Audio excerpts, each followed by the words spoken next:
what the use case would really be for that, considering how volatile it has been for years. I mean, that's nothing new. Yep. Like that goes all the way back into the 2000s when you were starting to see early 2000s. That was when you were just starting to fuel surcharges and, Yep. all the accessorials really come into play and really impact what those spot buys were.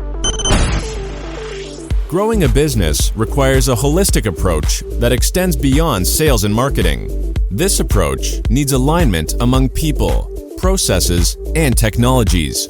So if you're a business owner, operations, or finance leader looking to learn growth strategies from your peers and competitors, you're tuned into the right podcast. Welcome to the WBS Podcast, where scalable growth using business systems is our #1 priority. Now, here is your host, Sam Gupta. Hey everyone, welcome back to another episode of the WBS Podcast. I'm Sam Gupta, your host and principal consultant at the independent ERP and digital transformation consulting firm Elevate IQ. The TMS market is still very regional. The TMS systems that are designed for Europe might not be the best fit for the North American market, and vice versa. The visibility data makes it even trickier. With visibility data, even the strongest of the strongest might fall short. That's probably the reason why TMS systems sign up with rival visibility platforms. So where does Alpega stand in its capabilities, and how does it compare with other TMS systems? In today's episode, we invited a panel of industry experts for a live discussion on LinkedIn to conduct an independent review of Alpega TMS capabilities. We covered many grounds, including their evolution and roots, as well as their corporate strategy. Finally, we covered their unique nuances, such as their partnerships with many overlapping real-time visibility platforms, their acquisition and merge of driver recruitment technology with TMS, and their unique capabilities for reusable packaging management. With that, let's get to the conversation. Hello, everyone. Welcome to today's show. And if you are joining for the first time, this is part of our industry series for which we meet every Tuesday. Sometimes we do take off, but most of the time we meet on Tuesdays at 5:30 p.m. Eastern. We pick one vendor or the solution that we review independently. And for today, we have a very interesting solution. It's called Alpega, and I think it's a French word. And Dave, you can correct me if I'm off here, I guess. I don't know if you have any knowledge of the word. Andy would know. I know that, but yeah, we are going to Andy miss him. would know for sure. So before we dig into that, we are going to start with everybody's intros. My quick intro, if you still don't know me, Sam Gupta, principal at Elevate IQ. Elevate IQ is the independent ERP and digital transformation consulting firm. On that note, Dave, would you like to introduce yourself next? Sure. Thanks, Sam. Hey, everybody. My name is Dave Chrysler, and I own an operations consulting business working with leaders to help them systemize and optimize process flows. And excited to be here. Come to you with more than 25 years of, believe it or not, 25 years of doing this stuff. And it's always an adventure. So thanks for having me, Sam. And out of those 25 years, I believe, Dave, you have spent 2.5 years reviewing these products now. It's been fun. I'll tell you what, you would never think that there were as many solutions available on the market as there is. And, a platform like this and going through is the only way to let people know just how many different there are available. And honestly speaking, I'm shocked at myself because, how much we can talk. I mean, 600 episodes and we have been talking a lot, I guess. It's fascinating the amount of educational content that we have put out there. Yeah, I mean, I completely agree. I think, what's interesting is while a lot of the shows will weave, kind of themes together, everything is really different in terms of, the layers that get unlocked. Yep. And how these solutions are positioning themselves in the market, and how you've got to be thinking about the complex integration across the org structure when you want to talk about something as simple as one of the solutions that we've reviewed previously. So, really fascinating. Yeah, it's definitely fascinating. So let's start on the briefing, Dave, if you're ready. So in this one, I mean, this is part of our WMS TMS solutions that we have been reviewing. So obviously, these guys are part of that TMS umbrella. They have TMS word in their solution. So at least they are clarifying that they are part of that TMS family. So yes, we are going to touch on all of those layers that we generally touch for all of the TMS solutions that we have reviewed so far. I think I should be turning off your ticker. It's commercializing Dave Kleiser right now. Okay, so Alpega, right? So overall, in terms of the layers, so one of the layers that we have, been touching overall in terms of different solutions. Number one is going to be, okay, which region are you part of? And as I correctly pointed out, I guess overall from the name perspective, these guys are positioned in the okay. And sometimes you might feel that for TMS, WMS, the locations might not matter as much, because everybody thinks the way they look at technology, they are all going to think that, hey, if a technology works in Europe, it should work in the US as well. Well, that's not the case, okay? Especially with TMS solutions. TMS has very unique layers, especially from the compliance perspective. The network is a big deal in general. The kind of network that you are going to have, most of the solutions are going to be fairly regionalized, even if they are claiming that they are kind of global, but their scope is going to be limited to either certain modes of transportation, or they are going to be limited in a specific region, country. Okay, the bigger solutions, obviously, their network is going to be larger, so their database is going to be much larger as well. But when you look at the SMB solution, and Alpega is definitely slightly more SMB solution, so the comparable for them is probably going to be Mercury Gate in my mind. And Dave, I don't know whether you attended the Mercury Gate session. They were sort of cloud native, mid-market, when you are going to outgrow the smaller ones, the shipping carrier add-ons, then you sort of go to these guys, which are going to have all of those multimodal, capabilities, but they are not going to be as big as, I don't know, maybe Blue Yonders of the world, or the larger TMS solutions that we have in the market. So here, this is the right comparable in my mind is still going to be the Mercury Gate. The difference between this and the Mercury Gate is going to be the geo. These guys are fairly focused in the Europe region.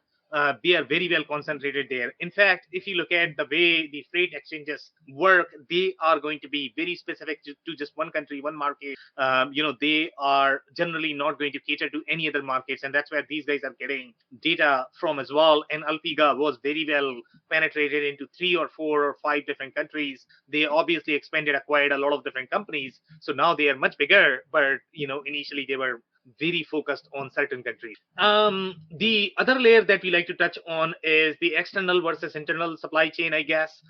So these guys are definitely going to be in that external supply chain realm, because TMS in general is supposed to be out of your 4 walls. After you finish the process from your 4 walls perspective, then TMS is going to take over the control, and then you are mapping the external supply chain.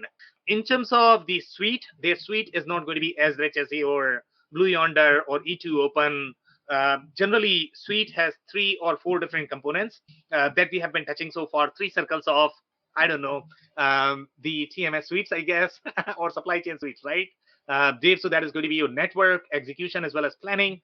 So these guys are really focused on the transportation side of things. They are not focused on supply chain side of things. And sometimes the wires get crossed there as well. So this is pure play transportation. It is execution. So they don't have as big network. They are going to have some network, but again, it's not supposed to be the Project 44. They are going to have relationship with those companies. Project 44, 4Kites, they provide the visibility, they provide the network, they provide the data, and these guys are going to have real execution, pure play execution platform. So I'll pause there for a second, Dave. Do you have any comments? Did we cover all of the layers that we touch? Yeah, no, no comments. Yeah, I think you did a good job of unpacking where this one sits at. I think the only comment I would add to it is, as you start to look at these, back to your point about that kind of localization and understanding where the expertise lies, and especially in your own org structure, or if you have ambitions for acquisition and understanding where those acquisitions may take place. If you're talking about, you've got let's say a Canadian or U.S. presence, but you're looking to expand into Europe. Yeah. As you are evaluating solutions, taking a look at it from that lens becomes really important from the integration piece and what you might pick to service one application or integration versus another. So everything is interwoven, everything is tied together. So make sure you analyze it comprehensively. I think that's the summary that you are trying to pitch here, right, Dave? Yes. Awesome. Love it. Awesome. Okay, so Dave, if you don't have any other comments, I'll move to the slides. Okay, perfect. So overall, I guess in this slide, we want to touch on certain comments. Number one, on the right side, we have the Gartner quadrant. And most of the niche solutions that are not really leader in that enterprise suite, in general, what Gartner does is they position them in more of the challenger, quadrant. And the reason why they do that is because obviously they have their own way of looking at this one. So I don't want to over speak on their behalf.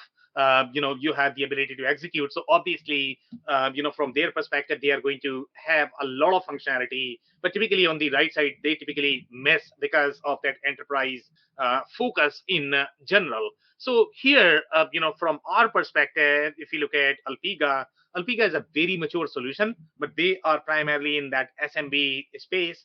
And that's why it's not fair to compare them with any other suites or the enterprise grade solutions, which are going to be far more bloated overall from the capabilities perspective. And bloated, when I say in the positive light, not in the negative light, because of the feature sets that they are going to pack here. So this commentary is coming from 2021, and this is one of their press releases, I guess. We have several of them that they have done over the period of time. So here they are talking about, this is the Gartner commentary has been identified as a challenger in the 2021 Gartner Magic Quadrant for transportation management system. Okay, just in the transportation category, if you go to Gartner, they are going to have many different quadrants. So just because somebody is ranking on one particular quadrant, make sure you read it extremely carefully, because most of the time the problem is not going to be with Gartner.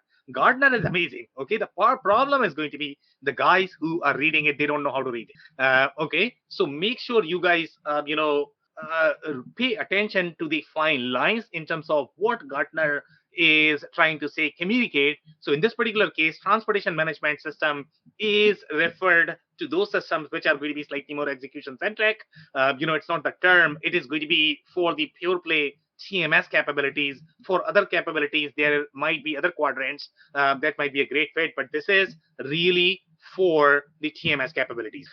So here they are talking about Alpega has major presence in Europe, and that's what we mentioned, that they are really European based solution. Now they may have expanded to the US. They don't, based on the reviews, I don't think they have a lot of presence in the US just yet. It's still a very European focused solution even today, and it's suitable for all levels of transportation complexity. Manufacturers and retailers across Europe are turning to digital solutions to tackle logistics process inefficiencies and gain visibility, and they rely on technology experts like those at Alpega. Now, so one of the layers, Dave, that we have not touched is overall in terms of the industry presence, right? So TMS can be segmented in two different branches. One that are designed for more of the trucking, transportation, 3PL companies, and then you have another TMS that is designed for that manufacturing value chain, which is going to be your manufacturer, distributor, retailers. And now these two are very different capabilities, very, very, very different solution. So in this particular case, they are talking about manufacturing, retailer, and that's why I'm trying to compare them with Mercury Gate. I think their focus was very similar as well. So I'm actually going to move to the next segment here, which says as a modular, scalable SaaS solution. So they are definitely cloud native. That is another layer that we did not touch in the beginning. So from the technology perspective, you can be confident that they have really good technology. That's how they are positioning. A lot of TMS solutions in the market are super clunky. Okay, so this one is going to be definitely good. So Alpega TMS enables optimization of global networks and synchronization of multimodal transportation processes. So they are definitely multimodal. A lot of them are going to cover just one or two different modes. So here you are looking at the complete supply chain, which is wonderful. So that is going to be your road, air, sea, parts, rail, parcel. That's a lot in general. Okay, if you don't have any other comments, I'll move to the next one. So here we have some more commentary, and we have gone back on time series, I guess. So now we are back in 2017. 2017, and the commentary is Alpega acquires transport procurement software specialist Tender Easy. So my understanding is that they are formed somewhere in 2017. That's my understanding, by combining several different solutions. So overall, the TMS bucket has evolved as well. Just like your ERP or WMS, all of these solutions, what they are trying to do is there's a lot of consolidation happening. Okay, initially when they started, they were all, they were doing either one mode, one process, or one country. That's how every single solution has started. And once they became successful, they started consolidating all of these companies. That's how most suites are created. So Alpega is no different. I mean, they consolidated a lot of them as well. So here they are talking about a suite of, so Alpega was formed in 2017 and offers end-to-end solutions covering all transport needs. Its suite of products include Transport Management Services, TMS, Transwide, INET was the previous name. They were referred to as INET, and I guess IAS, TMS, Freight Exchange, Teleroute, and there's another one. So there are at least 5 or 6 different companies, I guess, Dave. Yeah. We are looking at combining, right? So then they are talking about has completed acquisition of Tender Easy AB as well. And Tender Easy, the way it reads, and I think we are going to look at their documentation as well. This is the quoting software. So you have many different processes. You are trying to merge all of them. So this is going to be the CPQ version of your TMS, I guess. So here we have some more commentary. TMS, Transwide, INET, TMS. I think we have already touched on all of them. So here they have used a term called source to pay life cycle. And we always like to point these things out because you need to be slightly careful, okay, when you read source to pay. And I would highly encourage you to build your own dictionary as well for your own company, because what source to pay means for Dave could be very different for what it means to me. So, everybody has their own stories and versions. So the more you are going to document, the easier life all of you are going to have. So here, from these guys' perspective, okay, what source to pay means is you are sourcing transportation services, okay, out of all procurement. The only thing we are looking at is transportation. So be really, really careful the way you read this. Okay, so this is going to be the whole life cycle of procuring your transportation services and paying, which is a very different life cycle than your other services. Dave, comments? No, I just, it's super appropriate, your commentary on that, because, it's something as simple as this that can just derail so many things. As silly as it may sound to some folks, I mean, I've seen it time and time again play out, and it really is as simple as it means one thing to one, person and company, and it means something completely different in a different context to somebody else and within that company. So yeah, your comment in terms of not only creating kind of an internal, dictionary and reference, but understanding as you're evaluating, your process flows, and as we get to system selection, that you have that same conversation. What does this mean to me within the context of our organization? Because it's, if Andy were here, I think he would agree, but it's one of the major problems with software demos. They're using their context, their terminology. And if you don't have the kind of wherewithal to stop and question that, you could very easily think that this does something completely different than what it really does. And now all of a sudden we're in the midst of training, and you say, well, what about my other vendors? How do I cut a PO and source for that? Oh, you meant customers, right? The customers and vendors could be mixed as well. I've seen that as well. And then everybody circles back and says, well, that wasn't a part of this. And then there's, well, yes, it was. Look, it's right here. So yeah, it could get very messy very quickly for something it's all as about simple language, as that. semantics with ERP, and it could be $1 million mistakes, guys. So be really, really careful. Yeah. Okay, so source to pay, be careful here. It really means transportation services, life cycle on a single web-based platform through the integrated tender easy tool. Users can search and analyze Alpega's unique 50,000 plus carrier database, and they have been explicit in stating that. But most people just ignore the details because they just feel that, okay, I understand source to pay. Why do I need to pay attention, I guess? But they did specify that. So request for quotation and use powerful algorithm to optimize and analyze the results. Okay, I don't have anything else here. So pre-tender data analysis and supplier management to automated carrier allocation and freight audit. Again, if you pay attention to details, you will understand that they are really talking about the freight management. Again, you need to have a little subject matter expertise to be able to comprehend this. Otherwise, you probably won't understand. So if you don't have anything else, I'm going to move to the next one. So this is another acquisition. So we are moving through our timeline. So we are in 2017. This is probably in 2018. Yes, it is in 2018. So here, this is one more, commentary. So this is the geographic footprint expansion. So here they are talking about they have expanded in countries such as Italy, France, and Germany. No, they are trying to describe this particular exchange, right? W Transnet. Am I reading it right, Dave? W Transnet, right? Yeah. Yep. Okay, that's an interesting name.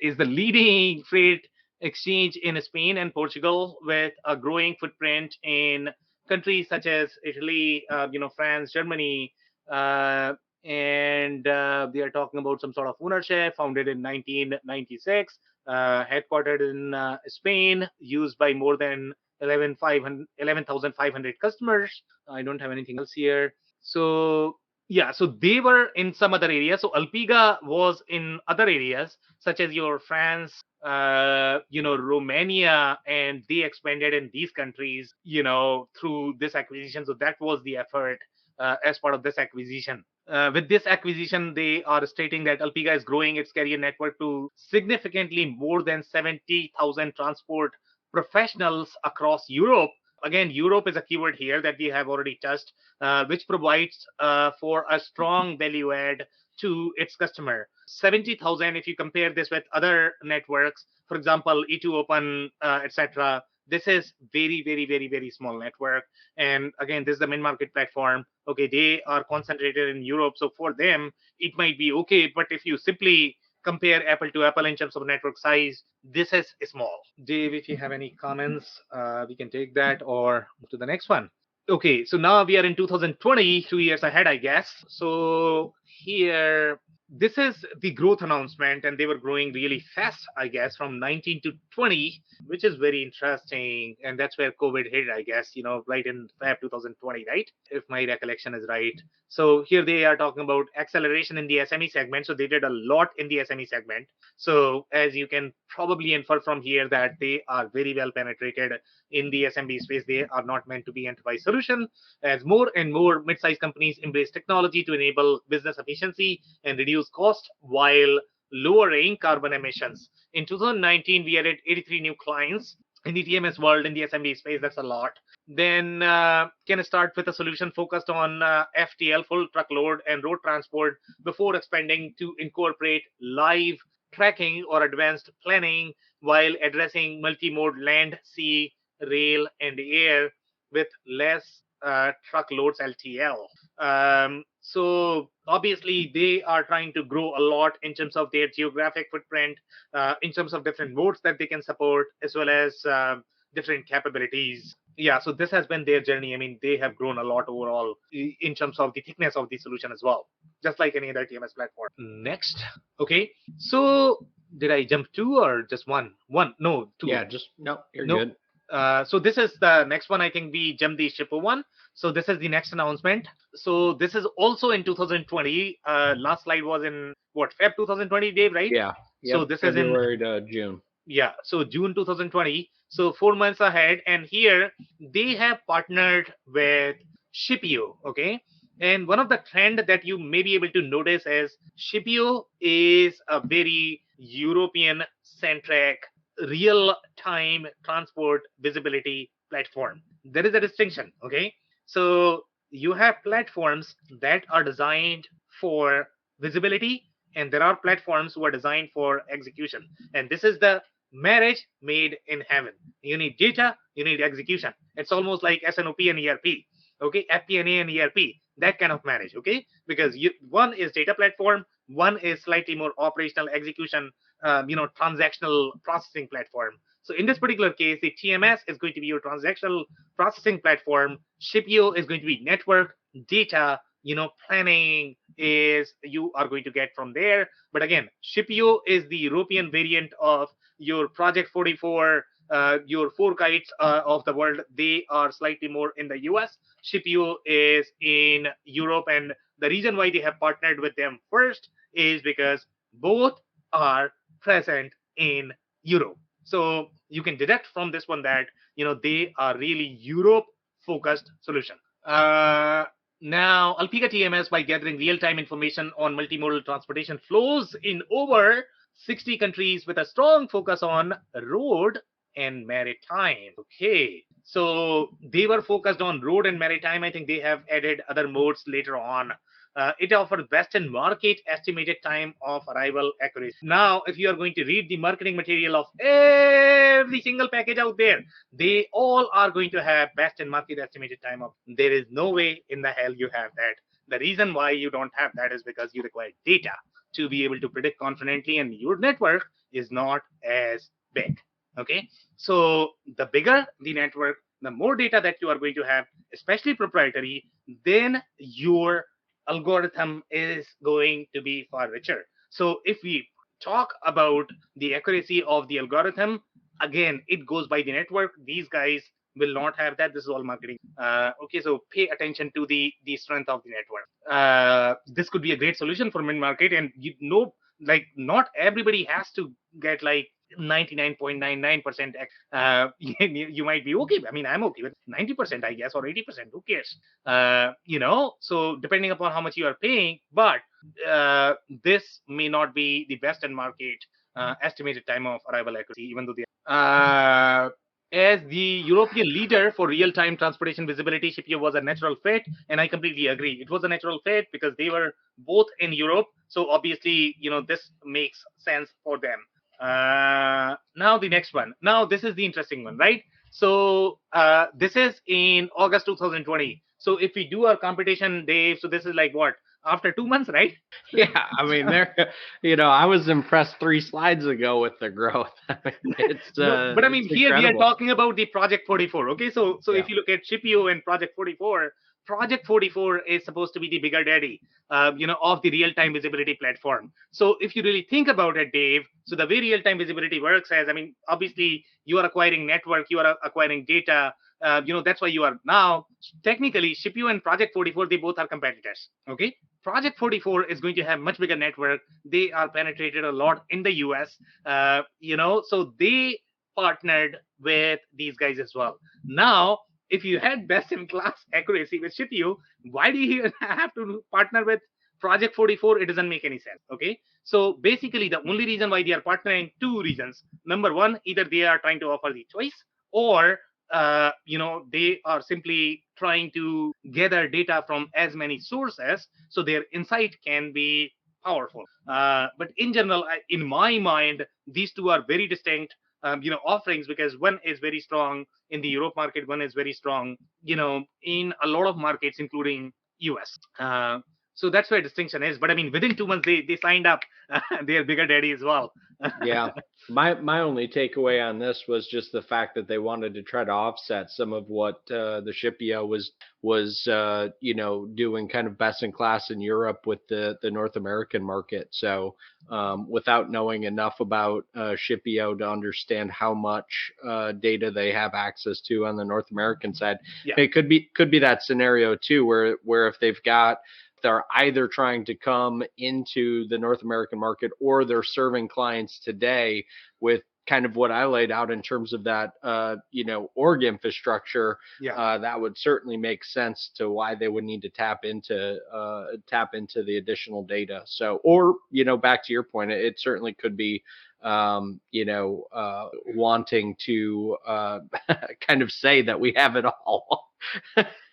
Yeah, and I think I don't know whether we have reviewed Shipio so far or not. If not, I think I don't think so. I Yeah. don't recall that name, so I don't Yeah. believe so. They are definitely going to be on next year's list, I guess. We have definitely reviewed, Project 44, and Dave, you missed some of them, I guess. I Yeah. don't know whether you were part of, Project 44, Four Kites. The real-time visibility platform is a segment in itself. It's a very separate segment compared to what we have reviewed. So it's a category in itself. And Shipio is a great platform, to be completely honest. I mean, it's probably among top 4, on Gartner's list. If you look at the top real-time visibility platform after Project 44, as well as Four Kites, I mean, Shipio is probably like top 4, top 5. Yeah. I just took a look, and yeah, we have not done Shipio yet. Interesting. So we definitely need to have them on our list. So we have a lot of content to go through for the next year too. Good to know. Okay, so here, they are talking about verticals across North America and Europe. So now I think they have used the term North America because previously the only thing they were referring to is your Europe. Because Shipio was really focused on Europe, right? Here, now the commentary is going to sound very similar. So here they are talking about Project 44 has built the most extensive multimodal network that reaches across more than 120, and that is right as well. They are really comprehensive. Shipio is just subset of what Project 44 has. They might have richer data in Europe for the most part, but I mean, Project 44 is really big overall in their presence as well as in terms of their network. The company delivers 99.7% coverage of truckload and less than truckload carriers in North America and Europe. And yes, that is probably right. They are really, really strong there. And now they are being slightly specific as well in their commentary. And they are talking about, with the majority consistently tracking over 90% compliance. It also provides ocean coverage for 85% of containers shipped globally and 100% coverage of the class 1, class 2 railroads, which I completely believe on these stats. They are number 1 being specific. Number 2, Project 44 is really, really big in general. So these two partnerships. Now, I guess this is my problem, and I don't know. I don't have enough information, I guess, Dave, to make informed commentary on this one. But this is a shocker for me. Okay, so this is coming. So that was in August. Now this is in October. So within 2 months, they signed a partnership with Four Kites as well. And Four Kites is a rival for Project 44. Literally a rival. Okay. And why do you need both of them? I don't understand. Okay. So this is where I think everybody has a lot of data, but you also need a lot of data. You literally need data from everybody to be able to do your AI machine learning, to have the forecasting algorithm. So that would be my understanding why everybody is trying to sign up as many partnerships as they can in their power, I guess, and gather as much data, because data is where the power is. And that's why they are signing 2 major competitors all together, and they have zero problems with it. I don't get it.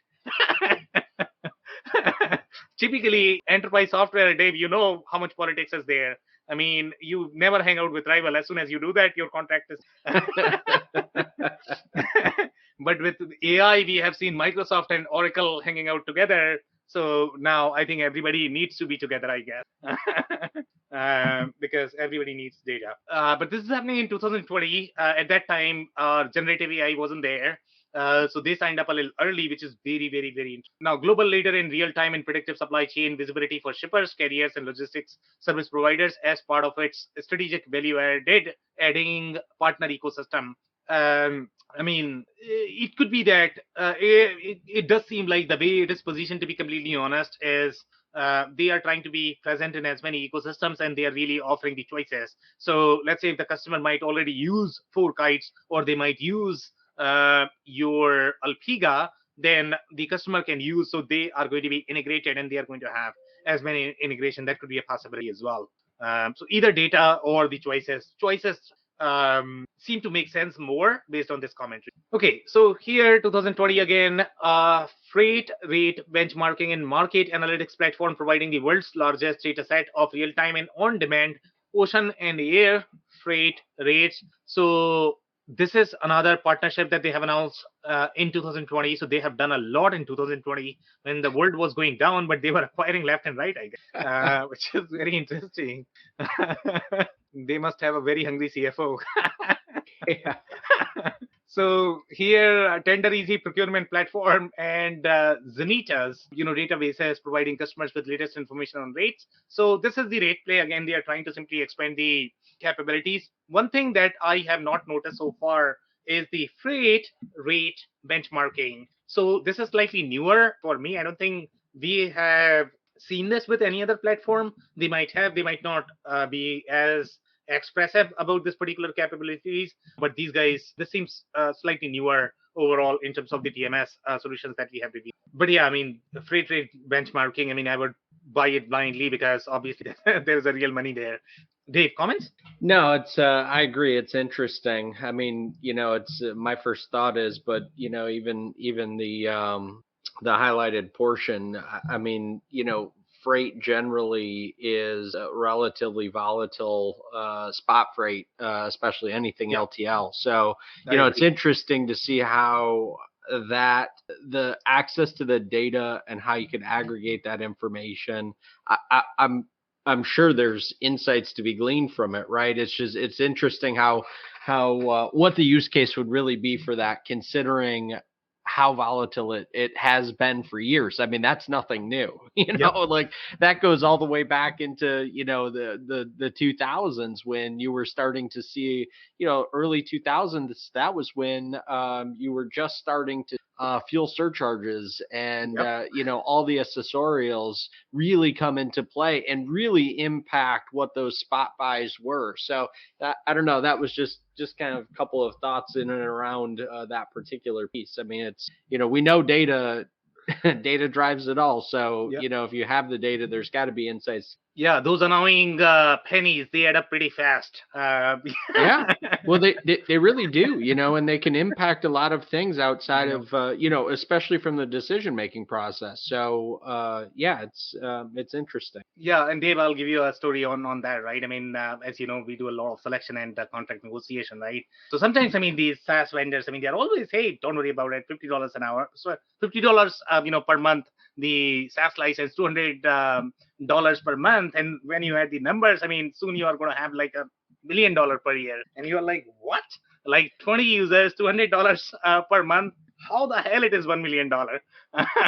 But yeah, it adds up pretty fast. Okay, so we have one comment from Anders. So Anders Green, if you don't know him, you should definitely follow him. The best guy to know, I guess, in the ERP industry. ANDRSGRAN. Most fun as well. He should be given an award, I guess. Estimated time arrival in a post-COVID distribution environment where there seems to be a shift away from super lean inventories and toward we need to keep some buffer stock. I wonder to what degree this metric remains a high priority business solving tool. So I could definitely use translation a little bit, Dave. The way Anders, right? I mean, it's always hard to understand, I guess. In a post-COVID distribution environment, there seems to be a shift away. I think what he's really trying to say is the fact that, there was for many, many years pre-pandemic, there was a big push to just in time. And, again, back to our comment in terms of just in time meant different things to different people, right? But I think what he's really trying to say is, kind of coming out of COVID, there are more and more people looking at the just-in-time and reevaluating safety stock levels because of the supply chain issues that were brought forward during COVID, and how that kind of relates then back to, hey, does it really matter when this stuff is going to arrive if it's within a 1 to 2 day window, let's say, or a 3 day window versus when you're running just in time? That delivery, anticipated delivery date and time becomes ultra critical, because that could be a line down. That could impact many other things if you're running a real just in time. So I think that's kind of the point of the comment. I don't disagree with him, but again, I go back to what your original comment was, and just in time means different things for different people.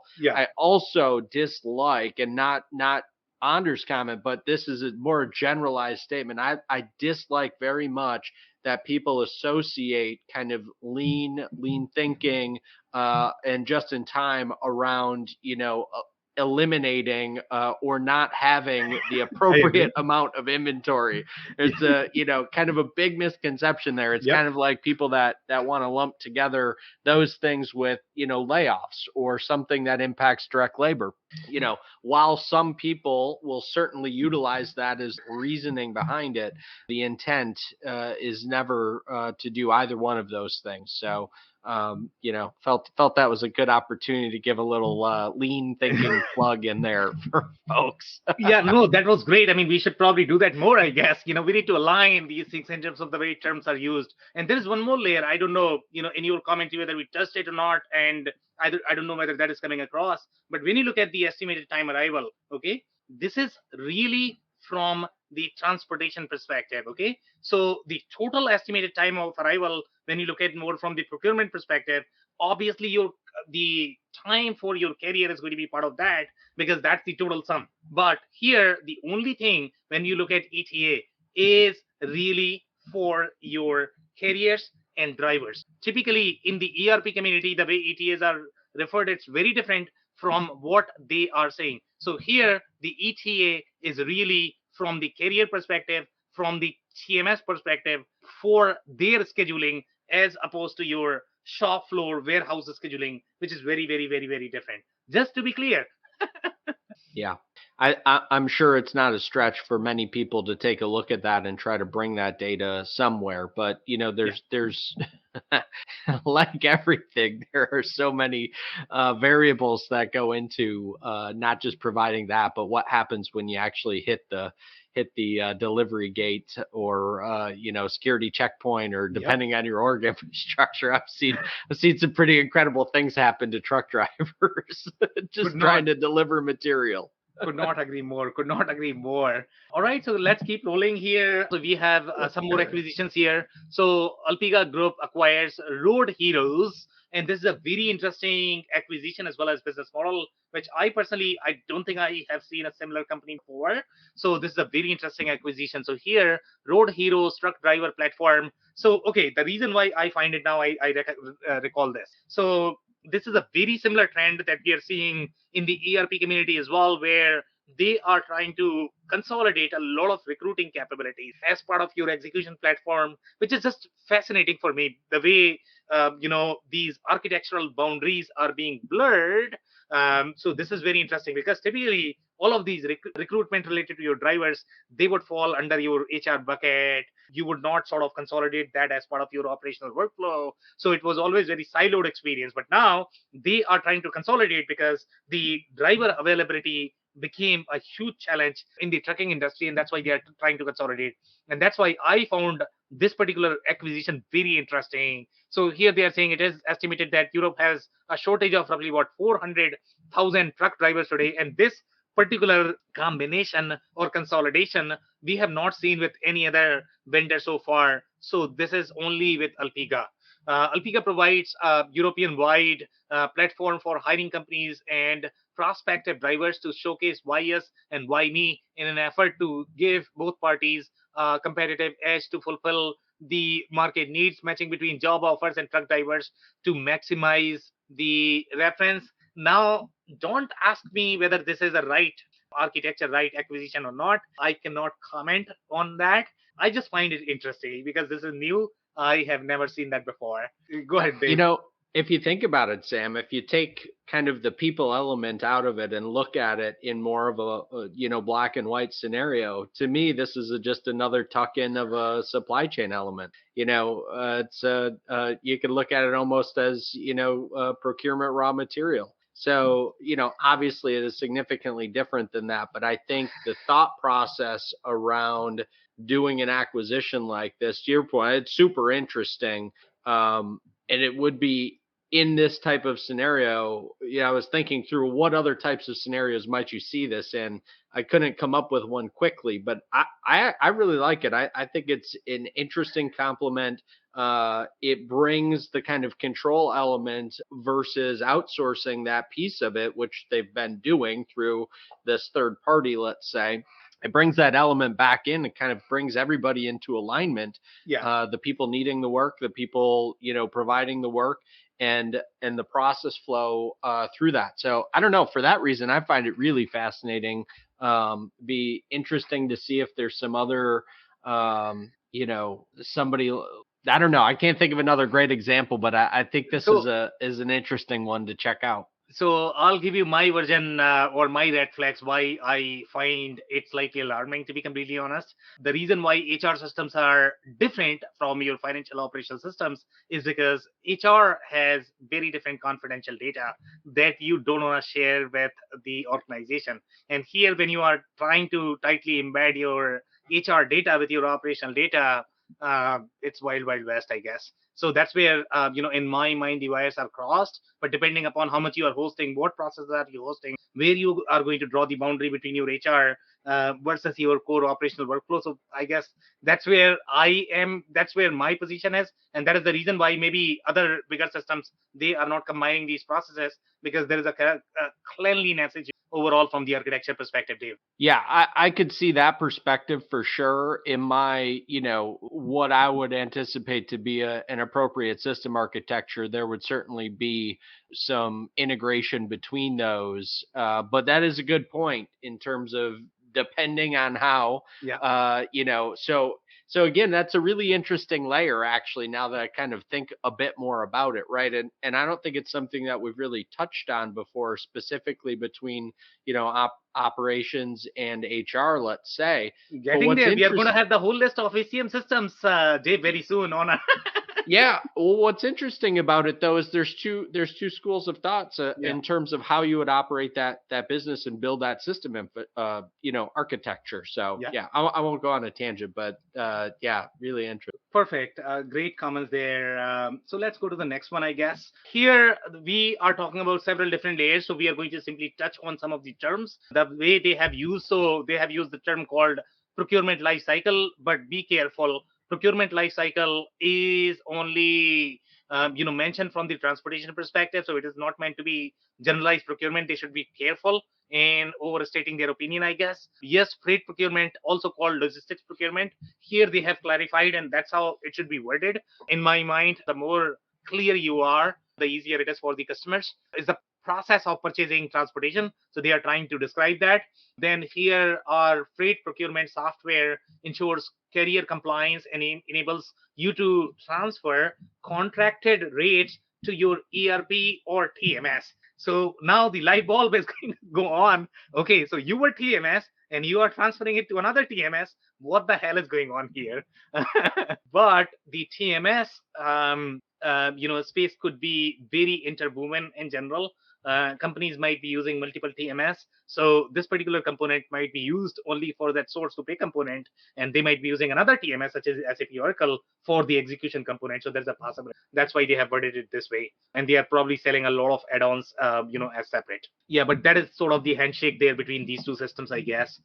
Your company can maintain buying power, reduce time spent looking for the best partner, and focus on a strategic approach to transport, procurement, planning, and sourcing. I don't have anything else there that I wanted to hit on, so I'll go for some more. Now, reusable packaging management, very, very, very new concept for me. I've never seen that before with any other TMS systems. This is very, very, very interesting. Maybe E2Open has it, but I mean, I didn't see that listed as the capability. So either it is because it's a very unique industry where they require reusable packaging management.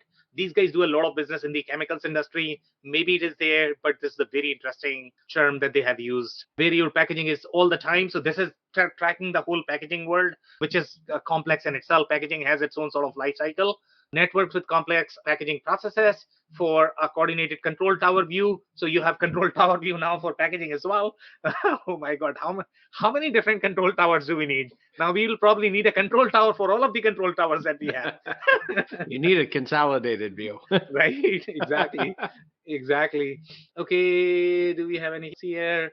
So yeah, so overall, I guess, they are doing a lot of different things. Serialized packaging is very interesting. Packaging fee settlement is very interesting as well. So there's something going on that we are not sure what it is. It may be very specific to the industry. So if you use reusable packaging management in your industry, do a little bit of research. These guys could be a great fit for that, just because they have that capability. Now they have specified here in terms of their capability. So this is again, they are very, very, very concentrated in Europe. The way their offerings are mentioned, even though sometimes it might be confusing in their marketing messaging where their focus is, but they are really concentrated in some countries, just 5, 6 countries. Okay, so now this is the UI view of their network. Obviously, this is how most visibility platforms look. The UI may not be as modern, even though they are calling themselves as cloud native. So this is going to be your network planning where you can do a lot of things. You can do the optimization piece as well. And this is going to be your optimization of different routes, which is very, very, very interesting. I don't think we have seen the optimization piece. It wasn't as expressed as how these guys have provided. And this whole optimization workflow could be, you will require a lot of firepower, overall from the transaction processing perspective to be able to do this. So I like it a lot, to be completely honest. I mean, if you're heavy into transportation, then this is going to be a goal. So Dave, right now we have roughly 2 minutes, on our clock.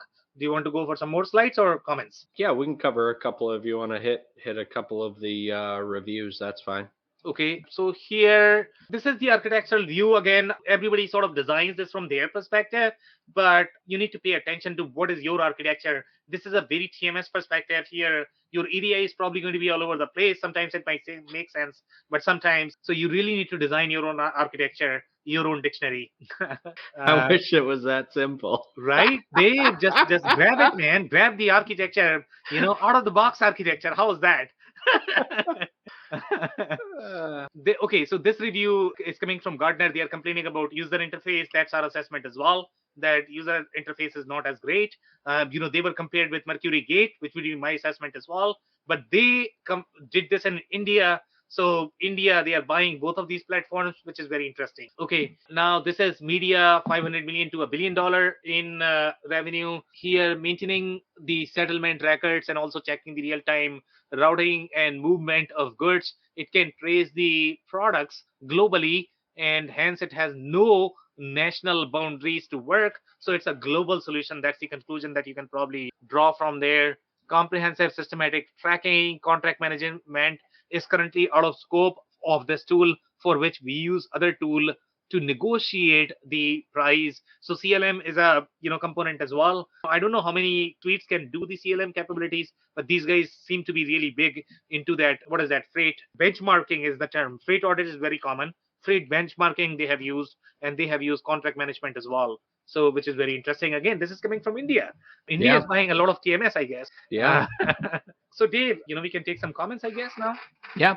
I mean, certainly an interesting platform. Pretty incredible to see the growth and the strategic side coming together in terms of the partnerships.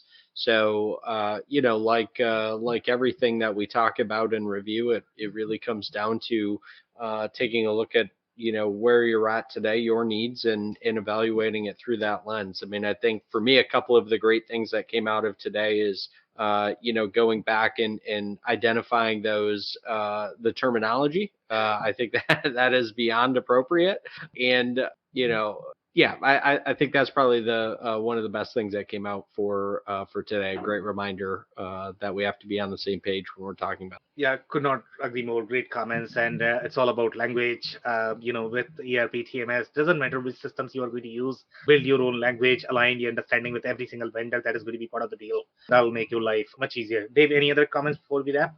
No, I don't think so, Sam. Awesome. So that's it for today. If you guys joined for the first time, this was part of our industry series for which we meet every Tuesday at 5:30 p.m. Eastern. We review one vendor or the solution. So make sure you are going to be here next or the following week. Yeah, I don't think we are going to be there next week. Yeah, we are off. So yeah, I'll see you in that week. On that note, thanks everyone for tuning in. I cannot thank our guests enough for coming on the show, for sharing their knowledge and journey.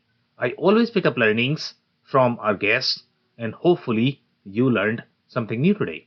If you want to learn more about Dave Chrysler, head over to thechrysler.club. CHECRYSLER.CLUB. If you want to learn more about Andy Pradico, head over to ESSoft.com. It's ESSOFT.com. Links and more information will also be available in the show notes. Also, don't forget to subscribe and spread the word among folks with similar backgrounds. If you have any questions or comments about the show, please review and rate us on your favorite podcasting platform or DM me on any social channels. I'll try my best to respond personally and make sure you get help.